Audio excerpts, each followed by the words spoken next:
Hello, my fellow Americans. I come to you humbly today because I want to give us something to vote for.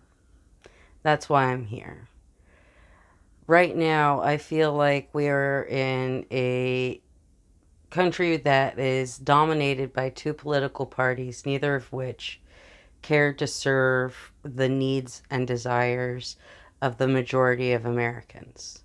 I believe that America is supposed to be majority rule. That's the premise of democracy, but I don't think that's what happened.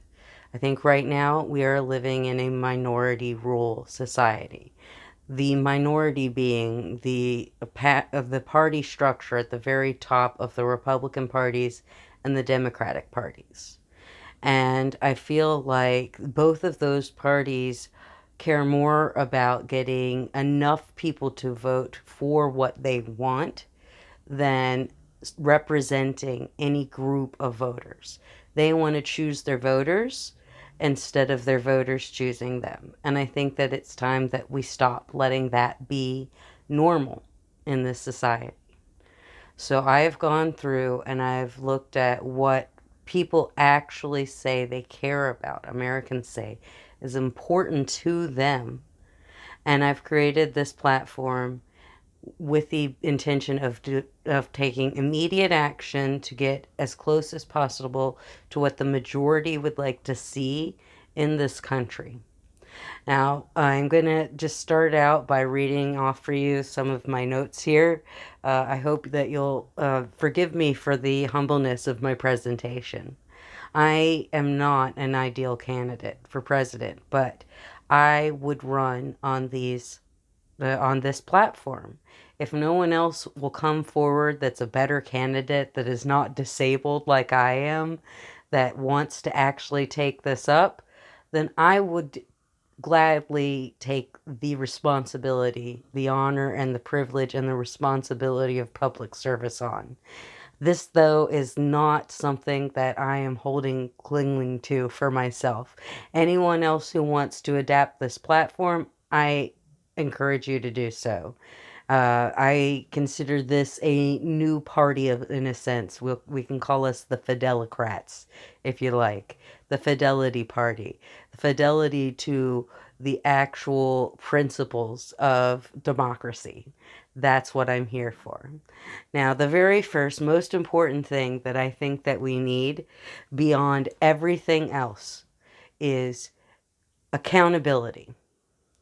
Anybody, anywhere in the political system, in our financial system that has been committing crimes with impunity and not seeing any sort of a consequence, that has to stop. No matter what their party affiliation, no matter how well liked or popular they are, if they committed a crime, if they used insider information they received in Congress to make money illegally in the stock market, they need to face consequences. If they, encourage people to, do an insurrection, they need to face consequences.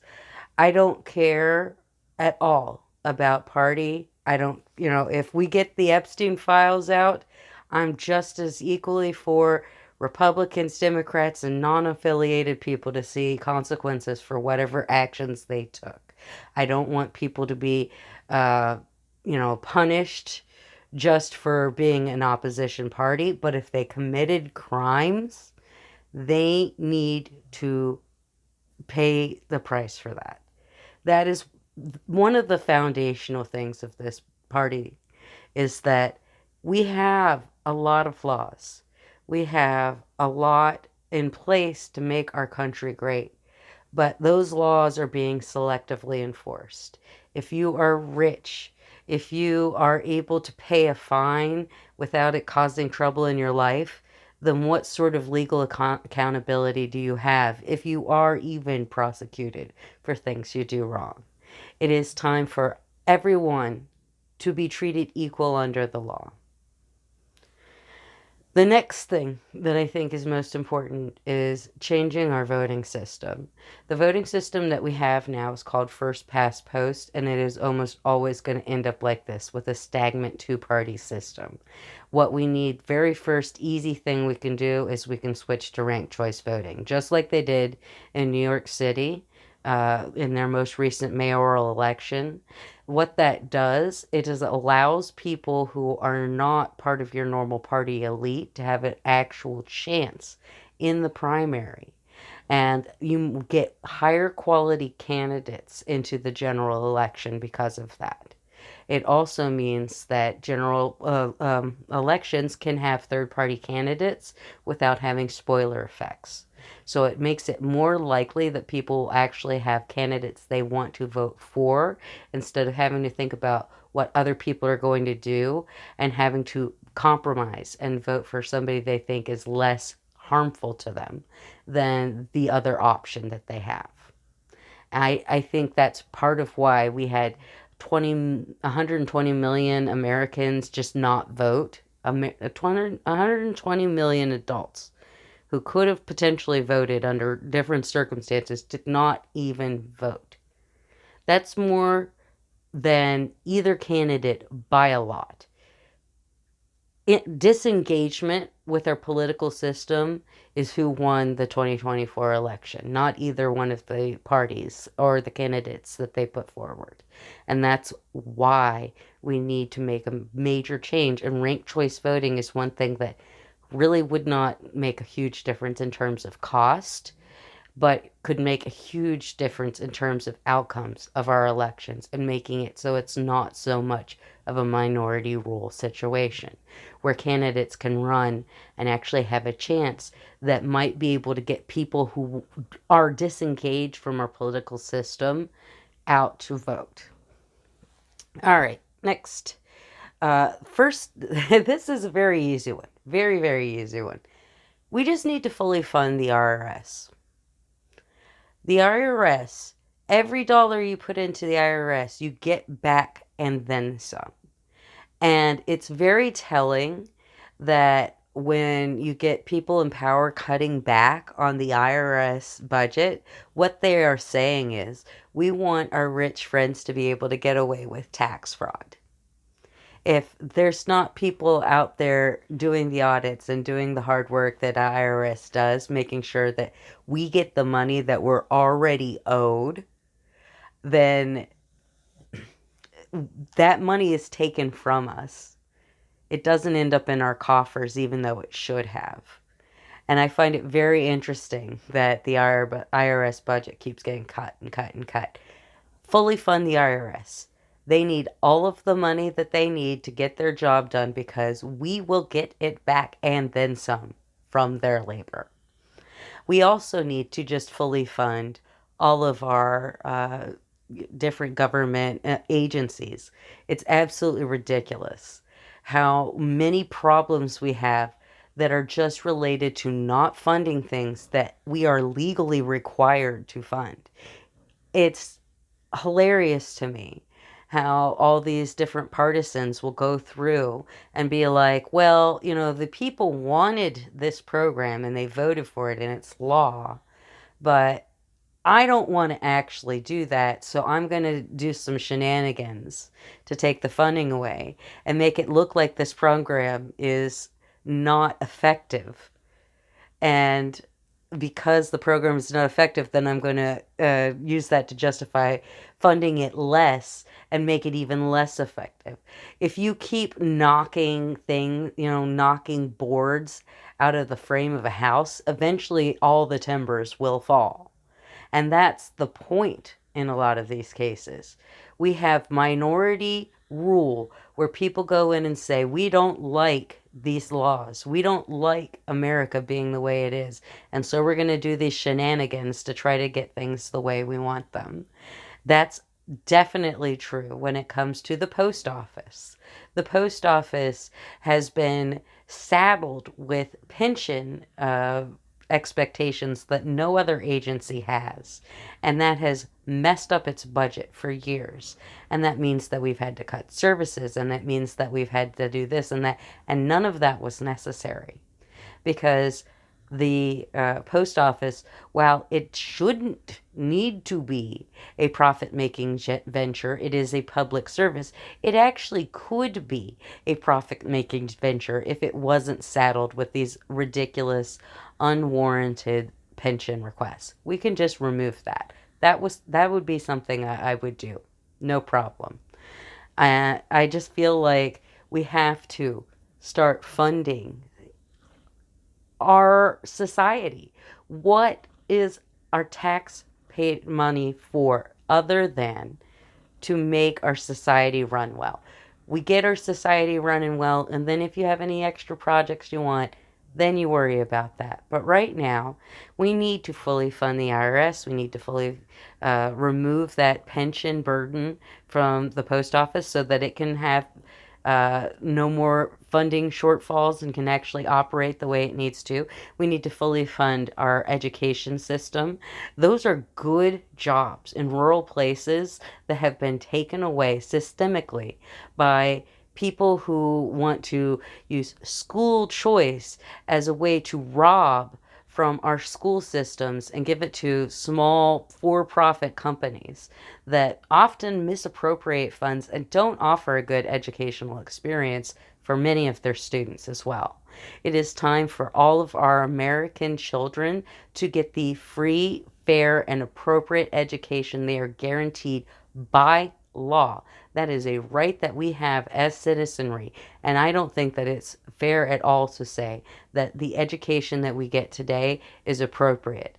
I would get rid of all performance-based testing because all that does is it teaches people to teach to the test. And kids don't learn anything when all they're doing is getting drilled on how to do well on this one test because nobody cares if they can apply any of that information in their daily life.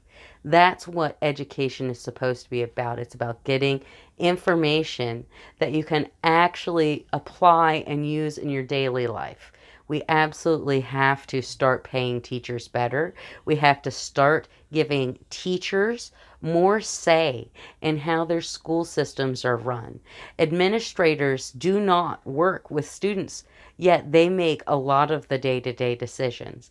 And then we have legislatures making the rules for schools when they're usually lawyers. They don't know anything about education, and yet they're trying to tell other people how to do their jobs that are actually educators and know what they're doing and have the experience. It's time to take a lot more of our cues from educators instead of administrators, politicians, and lawyers. Okay? We're going to have to fully fund childcare, pre-K, and college. The reason why I say that is that fully funded childcare means that people have the ability to choose whether or not they want to have any specific career. That gives people the opportunity, women, to go back into the workforce if they'd like, without having to think, oh, the amount of childcare is going to eat up basically most of my paycheck. What am I even working for? That'll give people that freedom to make that decision free of financial consequence. Children do better when they get the pre-K, and it's been implemented in places, and we see it do well. So I want to see us expand universal pre-K, work to free childcare so that all families are supported. We say we want to be pro-family. Well, this is a pro-family thing. We've got to give people the ability to be working family members, working parents. And we need to give children the safety of good, reliable childcare. We also need to have, if it's not all free college, we do need to have at least, state schools having free or very, very reasonable, affordable tuition. Anyone who wants to have a professional career should have access to it. This is supposed to be a meritocracy, correct? Well, if the smartest, best candidate is somebody who can't afford to get that bachelor's degree and start, their way up into academia or into medical school or law school or any other higher academic pursuit, then how can we say that we are a meritocracy? People are being shut out simply because they can't get their foot in the door, and that needs to stop.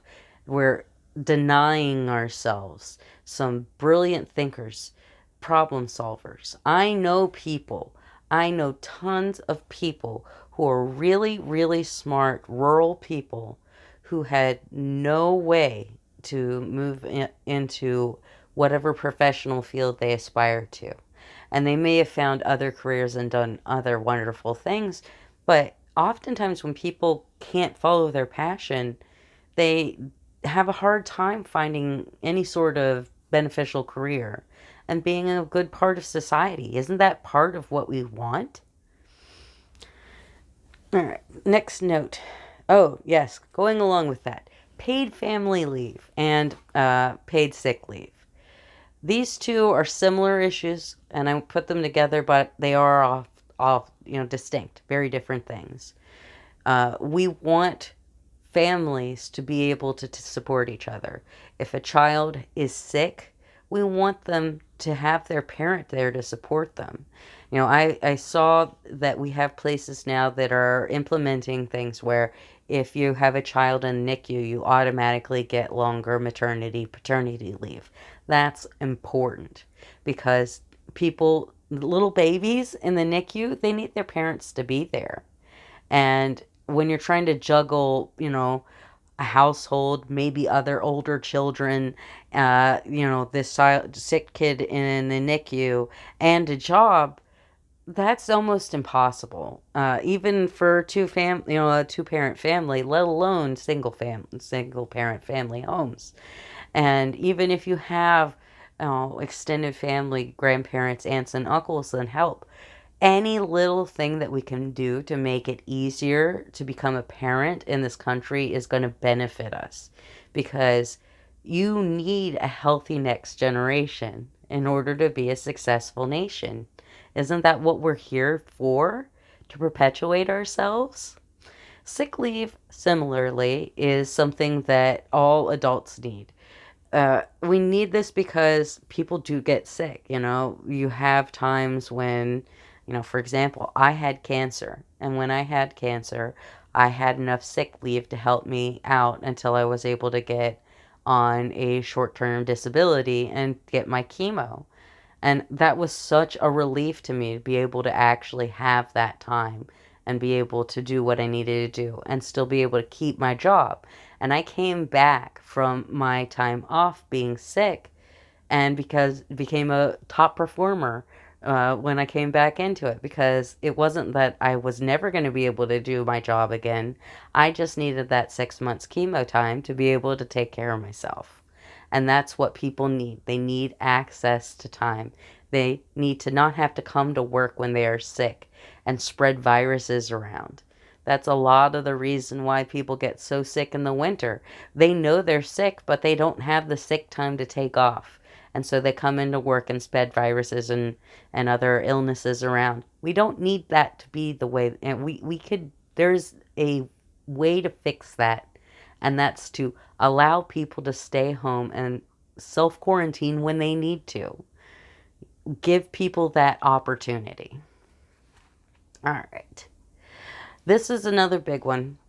And I think that this is a very popular policy. And that is Medicare for all. Just like Bernie Sanders said back in the day, a lot of our problems in society come back to debt. And a lot of our debt is medical debt. And it's really silly that our society has this problem, that people go bankrupt over medical issues. We're paying more on the whole for our medical care in this country and getting worse care shorter expected life, worse outcomes. And the most efficient healthcare system in the country is Medicare. Why don't we just give everybody the opportunity to get on Medicare? Why don't we just do single payer? We can either have it paid for by taxes going up just a little bit, because then you don't have to pay insurance anymore, or we could use some of the money from, IRS being fully funded, or we could even, depending on how people vote, decide that, the people at the top that have been getting a lot of benefits from our society need to pay just a smidge more so that we can cover this. But this is something we can easily do. So that's my starting point. I have a bunch more, of course, but I'm kind of running out of time here. That's my initial pitch. Part 2 will be coming if I see any interest in this at all. Or maybe even not. I just want to get this platform out here. So there we go. That's the beginning of the Elaine Brady 2028 presidential campaign. We did it, folks. Woohoo! I am disabled, as I said. Me running as any sort of politician would mean that I would need a lot of accommodations. So me running is only gonna happen if this video is like super popular, lots of likes, comments, shares, all that YouTube stuff. I would need a whole movement to be able to lift me up. But if I could create that whole movement, I could use it to lift other people up too. And that's what I want to do. When I started thinking about this project, to me, this Fidelity Party, the Fidelocrats, our real motto is rising tide rises all ships. We're not in the same boat in this country. Everyone's in their own little boats. But we are all in the same sea. And if we can rise the level of things for those of us in the littlest boats, it'll help people at the top too. Everybody wants to live in a more stable, secure, happy country. Yes, I know that the people at the very top are making short-term profits like they've never seen, and that might make them think that they're happy. But I don't think hoarding excessive wealth really does make a person's life that much better. Beyond a certain point, wealth really doesn't do that. That's what the studies say anyway. I believe that we need to make this country work for everyone. And in doing that, we will make it better for everyone. Even people who feel like they're doing well right now. You could have less stress. You could have more stability, more happiness, more peace, better art, because people will have the resources to make it, better science because they'll have the access to the education they need to make the discoveries that'll make your life better. We could have this. We just have to have fidelity to the ideals of this American nation. So I ask you to join me now. If you believe in this, if you want to see more, tell me. Share this. Comment. Give me ideas. Give me feedback. I've already been kind of bouncing this around on other parts of social media. I've already gotten some good feedback. I want to hear more. So please, please, please, tell me what you want to see on this platform. And join the party. I love you, family members, country members. I am very happy to have started this project. And I hope other people are willing to come along on the ride with me. All right, family members, I'm going to let you go. Hope you have a nice evening. And I will give you one animal cameo because this is part of the Auntie Elaine experience. Say hi, Kim. Or not Kimmy, this is BB. Say hi, BB. Oh, there's your BB. She's a good girl. All right, take care. Bye.